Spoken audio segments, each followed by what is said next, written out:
In today's video, I'm going to teach you how to create a new contact manually.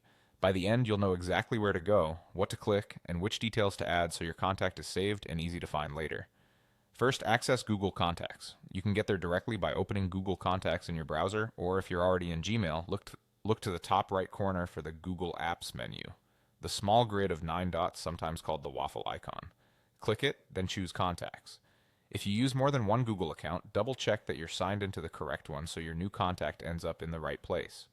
Once Google Contacts is open, start a new contact by clicking the Create Contact button at the top left of the screen. This button is clearly labeled and easy to spot. When you click it, you'll see a small drop-down. Choose Create a Contact. This tells Google Contacts you want to add a single person manually rather than importing multiple people at once. A form will pop up where you can enter the person's details. Begin with the essentials: their name, email address, and phone number. Use the name fields to keep things tidy. Separating first and last names makes searching much easier later. For phone numbers, pick the right type like mobile or work, and add the country code if you need to reach them internationally. For emails, double-check spelling. One extra character can make future messages bounce. You can also include helpful context under other information, such as a company, job title, or notes.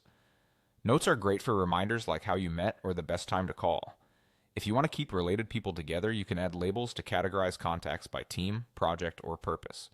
Taking a few extra seconds here will save a lot of time when you're searching down the road.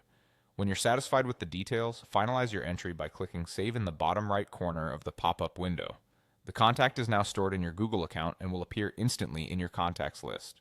If you have Google Contacts synced on your phone, it will show up there as well. Don't worry if you spot a typo later. You can open the contact anytime to edit.